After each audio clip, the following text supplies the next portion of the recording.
Well, my past life, I was a police officer. I was married at a young age. Pretty much, I was like 22, 21. I was doing real well. I started hanging with the wrong crowd and stuff like that. I can't blame them. I only could blame myself. But I didn't have God in my life at the time. And I was raised by my grandparents. So I was drinking and without discipline, without having structure, being rebellious towards God. And I was being disobedient in my marriage. My wife left me. I had 3 beautiful kids with my wife. My wife passed away with a brain aneurysm. Then I lost my grandmother right before that. And so really lost. I didn't have no more job. I didn't care about work and I didn't care about anything. So I just did what I want to do. I just started really drinking. The drinking wasn't doing nothing for me anymore. I got on drugs.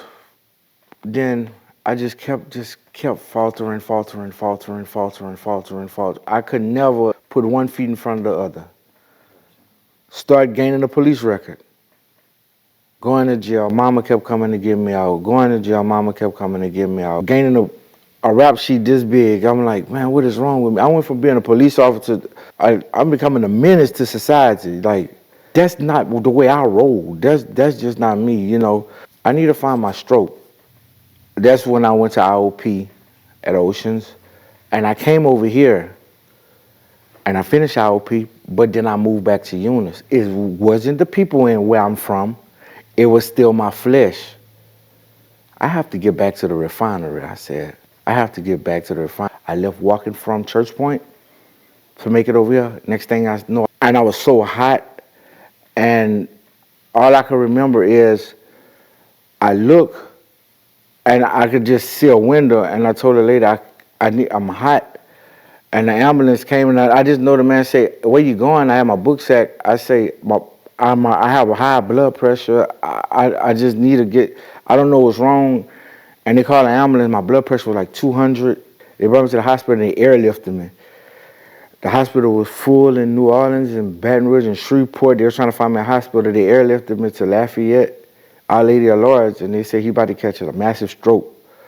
So I stayed in the ICU for like 3, 4 days. I come to find out they had a nurse working. He's a part of the CR program, and he's affiliated with the refinery. He was like, "You going back to the refinery?" I just got off the phone with Mr. Steven. I say, "They got an Uber downstairs waiting for you." He say, "Pack your bags, let's go." I'm an alcohol and drug abuse counselor. That's my goal. Uh, that's my main goal. Like that's what I want to be. That and a teacher for Christ. Because no matter how low you feel, you are somebody, and somebody does love you.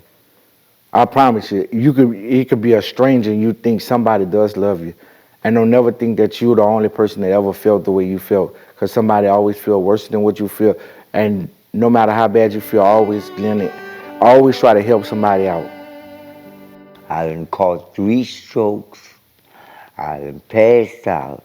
I done been to the hospital, in and out, and these men was right there by my side. My mom is deceased, my little sister, and it's just me and my little brother. I've been living on the streets for quite a while, drinking, passing out, drinking.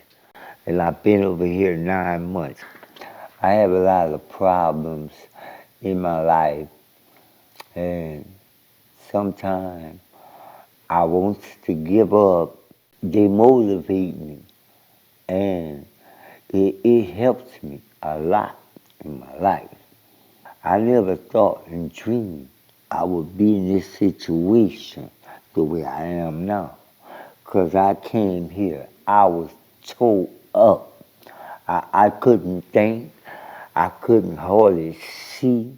This is not just no rehab center and stuff. Mr. Stevie, get your jobs. I never had a Social Security card before. I never had an ID. I never had a birth certificate. This man got all this for me, and I'm 53 years old. I was down and out, and they picking me up, feed us, clothe us, medication, doctors. This new Sean here, this is new Sean. That old one, I don't even want to see. My pain, all that started at 11 years old. My mother died in front of me. She had a seizure in front of me and my sister. And growing up, it was a little rough. I was rebellious and everything after losing my mother, and I guess trying to figure out myself. And my biological dad was never in the picture, but I was raised by her brothers, my two uncles, and they were really good men. Showed me structure, hard work, and everything. And it's pretty rough, but a lot of self-reflection on my behalf, you know. And I lost my sister at 22, 11 years after my mom. And me and her really, really close. After that, that's when I started dabbling into drugs and everything about that. Um, I was with my high school sweetheart from 15 to about 26, 27. And going through all road patches while losing my family and everything. Um, I dealt with a lot of being homeless, being not knowing where to go, drug addiction, and alcohol abuse. I used to be a horrible alcoholic. All just trying to find myself and who I was. Really divine intervention. That was a blessing in disguise. I was heavy on meth and homeless, going from couch to couch, living in a car in Walmart parking lot in Broussard, and not really having anybody around. Like all my family ended up passing away, so not just having nobody. Um, I remember getting high, and then I would talk to my kids on the phone, and hearing them say stuff like, "Daddy, I want you to come home. I want to be around you," and I couldn't give them that. Pray to God that He would get me sober.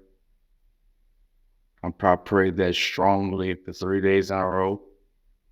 And on the third day, I got pulled over, found out I had 8 warrants. I did my jail time on them. Told the judge. The judge told me, "You can go. You're free. You did your time." And I didn't. I told her I was scared. I didn't want to leave. If she could just send me back to jail. She thought I was being a clown in her courtroom. And I was like, "No, I don't want to leave. I'm scared to go back out there. I'm finally sober. Got my weight back up. I don't want to go back out there and disappoint my kids anymore." And then she called Mr. Stephen Barnes. The fellowship is really good. Me coming from the streets and the drug addiction, all that, you build bonds with people, but they're not genuine. Over here, there's like two handfuls of guys here that on a daily basis, they uplift me, they praise God with me. The fellowship over here is, to me, beautiful.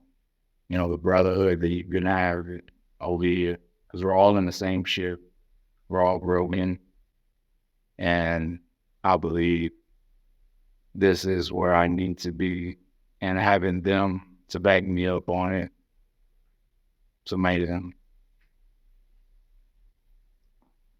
It's a painful struggle. You know, can speak for everybody, but like for me, really, really painful just to be caught up homeless and have nowhere to go, or sleeping in fields, barns, or whatever it may be, and just hoping and praying that, God really does see you. Because when you're out there, it's horrible to be alone. I completed this IOP class, inpatient, outpatient care, and it gave me another outlook on life. And I really look forward to becoming a therapist now. And I know I could get a grant through this place. And I wanna be a therapist. I wanna help people that been through similar things that I have. And for me to be a therapist means I already overcame, but that I overcame it all with a success and to give them hope. So my future goal is to be stable, out of this place, but a part of this place. Um, I want to go back to school. I write a lot of music. I write a lot of lyrics, like poetically. Um, that has always been a part of me. You know, I always enjoyed that. So that I'll work out. I'll talk to some of you guys, or I just be on the phone. I could call my kids, you know, and have a great conversation with them, and they'll uplift me. Don't ever give up. You know, there's always good with the bad and bad with the good. It's always a mixture, but if you can find that silver lining, you know, and have faith that there is a silver lining, you know, the worst days that you could go through, if you can make that weakness into your strength, it become the best things. No, I believe the biggest thing is no cliche. Don't ever give up. I'm just grateful for this place, grateful for the opportunities it presents me, grateful to have structure and responsibility and everything brought back into my life that I was lacking on. You know, just real grateful for this place.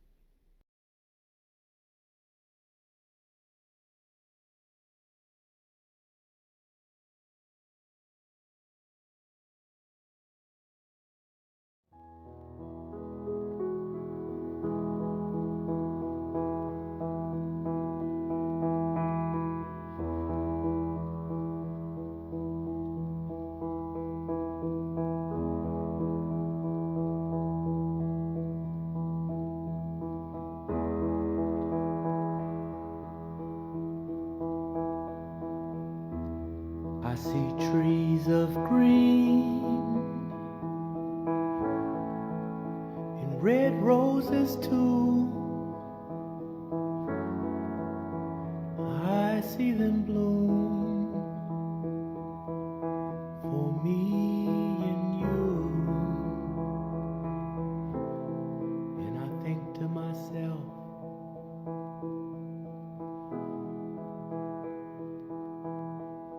what a wonderful world.